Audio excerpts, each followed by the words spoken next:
Friends तुम्हारे आबार एक नतून भिडियोते स्वागत जानाई। तो कलेज एडमिशन 2022 विभिन्न यूनिभार्सिटीते जारा उच्च माध्यमिकेर पर आवेदन करते चलेछो आगामी 18 जुलाई থেকে তোমরা প্রত্যেকে জানো যে তোমাদের ফর্ম ফিলআপ শুরু হতে চলেছে। একটু আগে রবীন্দ্রভারতী ইউনিভার্সিটির একটি আপডেট তোমাদের সামনে দিয়েছি, বলেছিলাম একের পর এক আপডেট যখনই আসবে কিভাবে ভর্তি হবে, কত মার্কস থাকলে তোমরা আবেদন করতে পারবে, সম্পূর্ণ প্রসেস তোমাদের সামনে নিয়ে চলে আসবো। তো প্রেসিডেন্সি ইউনিভার্সিটিতে অনেকে ভর্তি হতে চাও, প্রেসিডেন্সি ইউনিভার্সিটিতে ভর্তি হওয়াটা কিন্তু অনেকের কাছে স্বপ্ন হয়ে থাকে, আমাদের রাজ্যের স্টুডেন্টসদের কাছে বিশেষ করে। তো প্রেসিডেন্সি ইউনিভার্সিটির পক্ষ থেকে চলে এসেছে ভর্তির নোটিফিকেশন 2022-23 আন্ডার গ্র্যাজুয়েটে ভর্তির নোটিফিকেশন। তো একদম বেশি কথা না বাড়িয়ে আমরা চলে যাব। তার আগে বলবো যারা নতুন আছো আমাদের চ্যানেলে অবশ্যই চ্যানেলটিকে প্লিজ সাবস্ক্রাইব করে পাশে থাকা বেল আইকনটি ক্লিক করে দিও অ্যাডমিশন রিলেটেড যাবতীয় তথ্য, স্কলারশিপ রিলেটেড যাবতীয় তথ্য আমাদের চ্যানেল থেকে পাওয়ার জন্য। তো তোমাদের এই যে 6 সেমিস্টারের যে ভর্তি প্রক্রিয়াটা শুরু হতে চলেছে 18 জুলাই থেকে, ফর্ম ফিল আপ 5ই আগস্ট পর্যন্ত কিন্তু ফর্ম ফিল আপ তোমাদের শেষ হতে চলেছে। তো এখানে বিএ, বিএসসি এবং যে মেজর কোর্সেস অনার্সের পাশাপাশি সমস্ত কোর্সে তোমাদের ভর্তি হয়ে থাকে এই যে প্রেসিডেন্সি ইউনিভার্সিটিতে, রাজ্যের অপর একটি নাম করে ইউনিভার্সিটি প্রেসিডেন্সি ইউনিভার্সিটি। তো এখানে এন্ট্রান্স পরীক্ষা হবে কিনা এটাও তোমাদের জানার বিষয় ছিল। তো এখানে বাংলা পাচ্ছ, ইংলিশ, হিস্ট্রি, পারফর্মিং আর্টস পাচ্ছ, philosophy, political science, sociology, BSc, chemistry, economics, geography, geology, life sciences, mathematics, physics এবং স্ট্যাটিস্টিক্স, এই কটা সাবজেক্টে তোমরা মেজর এবং অনার্সের জন্য কিন্তু পাচ্ছ। এবং ম্যাক্সিমাম তোমরা দুটো সাবজেক্টে আবেদন করতে পারবে প্রেসিডেন্সি ইউনিভার্সিটিতে অ্যাডমিশনের জন্য। তো দেখো কোনো রকম আপার বা লোয়ার এজ লিমিট নেই। 2022 সালে যারা এইচএস পাস করেছো তারাই শুধুমাত্র এখানে আবেদন করতে পারবে, বাকিরা কিন্তু আবেদন করতে পারবে না। এগ্রিগেট মার্কস যেটা রয়েছে সেটা বেস্ট অফ 4 মার্কস হিসেবে গণ্য হবে, অর্থাৎ বেস্ট অফ 4 মার্কস অনুযায়ী তোমাদের অ্যাডমিশনটা কিন্তু এখানে হয়। এবার রয়েছে দেখো তোমাদের যে মিনিমাম কাট অফ মার্কস, অর্থাৎ কত পার্সেন্টেজ থাকলে তোমরা আবেদন করতে পারবে। দেখো বাংলার ক্ষেত্রে এখানে 60%, এসসি এসটি ওবিসিদের ক্ষেত্রে, পিডব্লিউডিদের ক্ষেত্রে সমস্ত সাবজেক্ট ওয়াইজ কিন্তু এখানে সর্বনিম্ন স্কোর, অর্থাৎ মিনিমাম এই 60% বা 45% থাকলে তুমি আবেদন করতে পারবে, তার নিচে থাকলে কিন্তু তোমার আবেদন করা যাবে না। তারিখ থেকে অ্যাপ্লিকেশন শুরু হচ্ছে দুপুর 12টা থেকে, 5ই আগস্ট অ্যাপ্লিকেশন শেষ। প্রফেশনাল জেনারেল যে মেরিট লিস্ট এটা 12 তারিখে বেরোবে এবং ফার্স্ট অনলাইন রিপোর্টিং একটা করতে হয়। তুমি চান্স পেলে, তোমার নাম এলে তুমি ভর্তি হতে চাইছো কিনা সেই রিপোর্টিং করে তোমাকে জানিয়ে দিতে হয়। এরপরে দেখো ইনটেক ক্যাপাসিটি। তো এখানে বাংলা থেকে শুরু করে স্ট্যাটিস্টিক্স পর্যন্ত কোন সাবজেক্টে কটা সিট রয়েছে প্রত্যেকটা এখানে পিডব্লিউডি এবং জেনারেল, এসসি এসটি ওবিসি যাদের যে সিট রয়েছে সেই সিট সংখ্যা তোমরা এখান থেকে দেখে নিচ্ছ।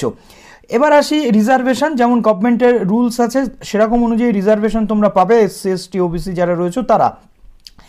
নেক্সট এখানে আমরা দেখতে পাচ্ছি যে পরবর্তী ক্ষেত্রে ভর্তির যে প্রসিডিওর, ভর্তিটা সম্পূর্ণ কিন্তু অনলাইনে হবে। তোমাদের একটি ইমেল অ্যাড্রেস এবং একটি মোবাইল নাম্বার দরকার রয়েছে, তার বেশি কিছু তোমাদের দরকার নেই। এবং দেখো এখানে কি কি বিষয় তোমাদের মনে রাখতে হচ্ছে। প্রথমত অ্যাপ্লিকেশন ফিজ, অর্থাৎ ভর্তির যে ফর্ম ফিল আপের জন্য কোনো চার্জ তোমাদের লাগবে না। ভেরিফাই ডাটা সিলেকশন সমস্ত কিছু তোমাদের হবে এবং এখানে তোমাদের একটি ফটো, একটি সিগনেচার, মাধ্যমিকের মার্কশিট, উচ্চ মাধ্যমিকের মার্কশিট, মাধ্যমিকের অ্যাডমিট কার্ড, এই যে সমস্ত তথ্য এবং তোমাদের যেখানে বা এসসি এসটি ওবিসি যে সার্টিফিকেট, পিডব্লিউডি সার্টিফিকেট যদি থেকে থাকে সেগুলো তোমাদের কিন্তু এখানে দিতে হবে।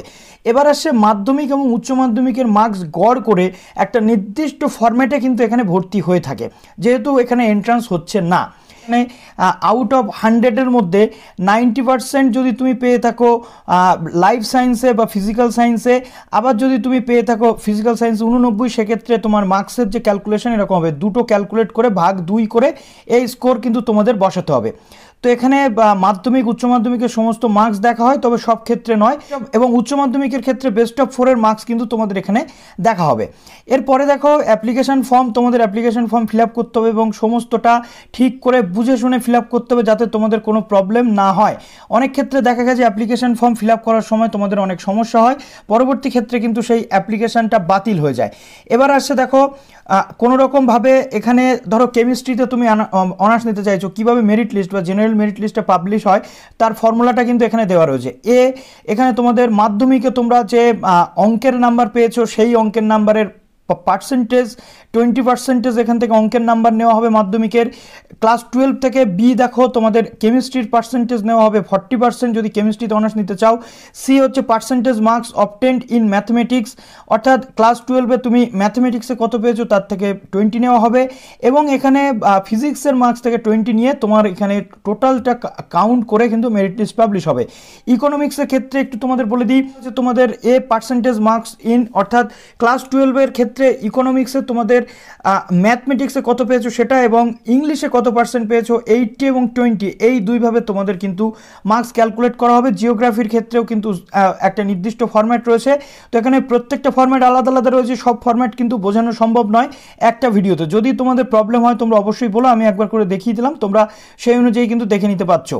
এখানে দেখো প্রসিডিওর ফর অ্যাপ্লিকেশান, অর্থাৎ এখানে তোমাদের একটা খুব সুন্দর জিনিস বলা রয়েছে। প্রথমত তোমাদের আপলোডিং ডকুমেন্টস, ফটো, সিগনেচার, তো এগুলো করতে হচ্ছে, অ্যাড্রেস প্রুফ লাগছে, আধার কার্ড লাগছে, এবং আপলোড স্ক্যান কপি ডকুমেন্টস সমস্তটা আপলোড করে দেওয়ার পরবর্তী ক্ষেত্রে তোমাদের সমস্ত প্রসেস পরপর মেরিট লিস্ট ক্যাটেগরি ওয়াইজ কিন্তু বেরোবে, এবং তারপর তোমাদের অনলাইনে একটি রিপোর্টিং করতে হবে। রিপোর্টিং করার পর তোমরা কিন্তু সম্পূর্ণভাবে ভর্তি হতে পারবে কাউন্সেলিংয়ের মাধ্যমে, এবং লাস্ট ডেট অফ অ্যাডমিশন এখানে বলে দিচ্ছে 30শে সেপ্টেম্বর।